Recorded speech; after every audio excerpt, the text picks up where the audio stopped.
In 2015, a 34-year-old American doctor was volunteering at a hospital in Sierra Leone. A patient with Ebola came in. 12 days later, this doctor started feeling sick, and then he tested positive for Ebola. He felt weak. He had trouble walking. He grew a blistering rash that looked like a bruise. He was evacuated back from Africa to the United States. At the hospital in Maryland, day 8 of illness. The man is jaundiced, so his liver is failing. His watery stools are all red, so his blood is flowing out of his body. His muscles become so weak he can't breathe by himself, as a tube is put down his throat so that a machine can breathe for him. But then his eyes started deviating to the right. He had all the signs of meningitis, and an MRI of his brain showed his brain was inflamed, meaning Ebola was in here. When the man was starting to recover in the hospital 20 days later, his eyes started getting inflamed. This is what an Ebola case looks like if the patient gets care in time. It causes fever, massive fluid loss, causing electrolyte imbalance, which leads to muscle failure, causing the person to become so weak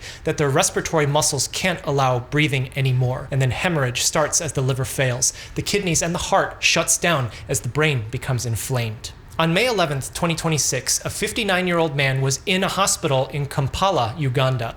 A few weeks earlier, he had arrived from the Democratic Republic of the Congo across the border. He had come into contact with many people before he fell ill and tested positive for Ebola. 3 days later, he passed away.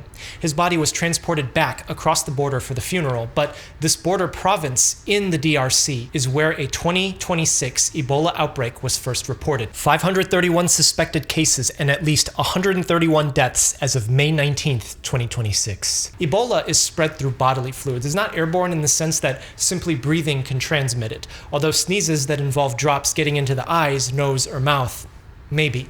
The 2026 incident has been declared a health emergency around the world. If you're in America, I would pay attention, but always approach everything with caution. Even though the 2026 outbreak is a different strain than what happened in 2014, in 2019 they released a paper on long-term effects in survivors from that 2014 outbreak. Memory loss, muscle pain, and eye inflammation linger for more than a year. And that's what happened to the 34-year-old man in 2015. The treatment right now is supportive care. Give IV fluids, get the machine to breathe for them, give them blood products for the bleeding. And luckily, he was able to make a full recovery.